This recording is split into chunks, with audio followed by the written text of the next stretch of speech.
The Cat's Pajamas, written and illustrated by Daniel Wallace. Long, long ago, when cats looked alike, talked alike, and most importantly, dressed alike, there was Louis Fellini. He was a different sort of cat. There was a time when cats lived in houses and went to school and had to work in a city full of cats. All the father cats wore the same suits and ties, and mother cats wore the same kinds of dresses. Teeny tiny kittens wore itty bitty kitty underpants, and the cats, who were boys and girls, wore the same socks and shoes and t-shirts and shorts. Why? Because that's how it had been since anyone could remember. No one had that special something, that crazy spark, that who cares what the other cats think drive for something new, something different, something all your own and nobody else's. It's always like this until somebody comes along to shake things up. In this story, that somebody is Louis. Can't somebody around here be a little different? He yowled from time to time. Well, Louis could. When he was a kitten, he didn't wear the itty bitty kitty underpants all his kitten friends did. Louis insisted on wearing a grass skirt for pants and a paper bag for his shirt, which nobody ever wore. This embarrassed his parents so much they almost never let him outside when there were other cats around, which meant they could never go on picnics. Cats used to love to go on picnics, but that was okay with Louis. But when he started going to school, there was not much his parents could do. His mother and father both worked and had to leave his house early.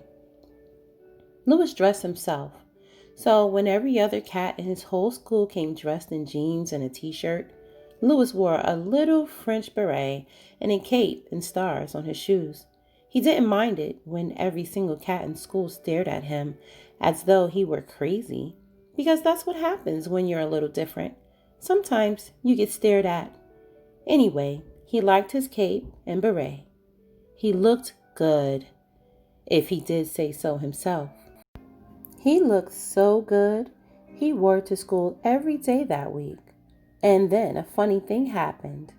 The next week, every cat, and this was a lot of cats, a very large number of cats, came to school wearing a cape and beret, nearly identical to the cape and beret Louis wore. And they all had stars on their shoes. "What's going on?"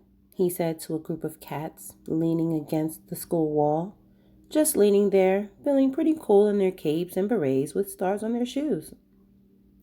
"It's time cats wore a different kind of thing," one of the cats told him. "That t-shirt and shorts outfit was getting pretty old. It's the sort of thing our parents might wear, you know." Louis knew only too well.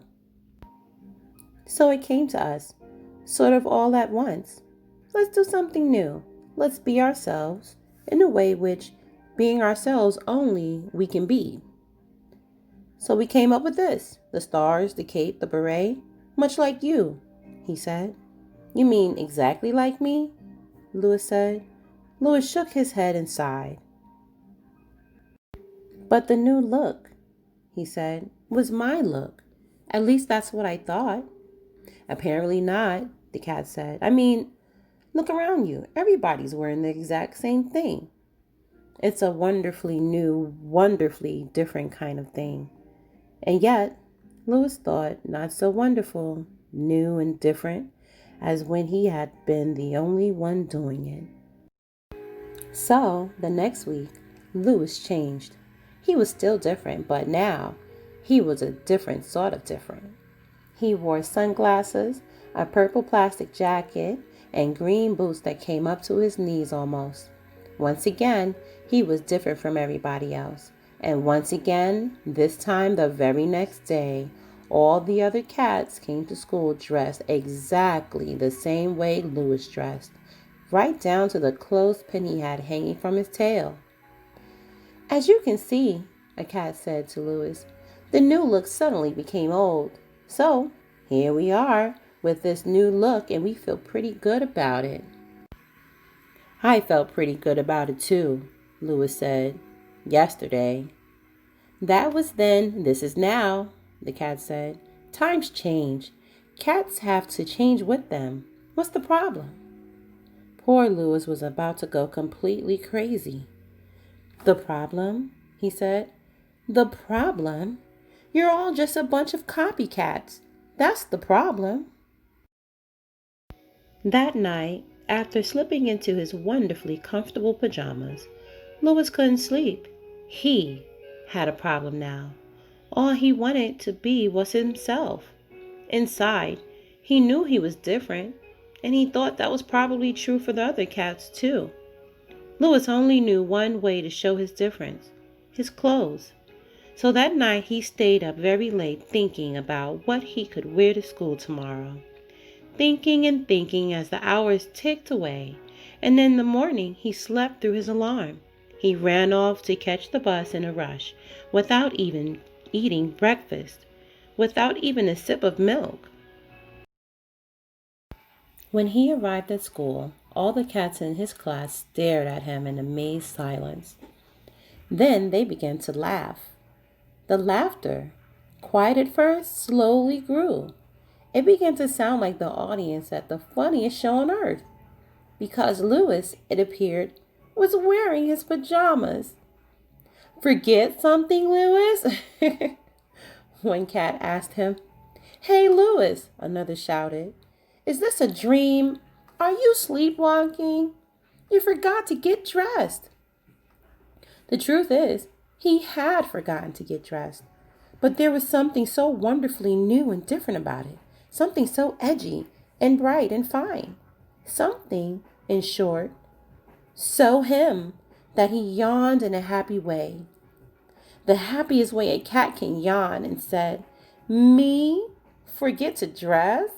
You've got to be kidding. Of course, I would like to tell you now that none of the cats could go quite this far. I mean, pajamas? For goodness sake. And that Louis was the only cat in history of cats to ever wear his pajamas to school. But they could go that far. They could, and they did. The very next day, all his cat friends came to school yawning and wearing their pajamas and leaning against the school wall. Of course they did. It was cool and different, and most of all, it was comfortable. It was so clearly comfortable, so clearly fine and wonderful, that after a while, even the teachers came to school wearing their pajamas. Newspaper articles were written about it, and this new style of cat clothes became the most talked about thing on television. The cats who made cat pajamas became overrun with orders, and so they began to make more of them, more and more, and they made them more wonderful than ever, so wonderful that everybody found that removing them in the morning became a real chore. No one wanted to get out of something so comfortable and drag themselves into their work clothes, which seemed in comparison to be made out of steel wool and cardboard. Some cats actually began showing up to work in the city wearing their pajamas beneath their suits, and those that didn't hardly worked at all, thinking instead of home and what was waiting for them. Eventually, cats everywhere simply stayed at home in their pajamas, and they were happy doing it. But their whole world began to change, and eventually just fall apart. With no cats going to work, the houses, office buildings, and restaurants crumbled into dust, and finally the pajama makers, and then the pajamas themselves, disappeared. And that's when cats as they were became cats as they are. And by the time people, you and me and the others like us, came around, which wasn't for many, many years, they thought cats had always been furry, purring, fun-loving creatures who liked nothing better than to knock a crumbled up piece of paper around with their paws, or find a warm spot somewhere to curl up, yawn, and sleep. But the truth is, they haven't always been like that. They used to be different. And to think it all started with just one cat trying as hard as he could to be himself and sleeping late in the morning because of it.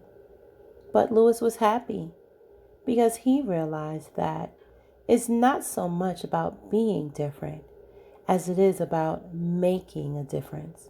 And that's exactly what Louis did. The end.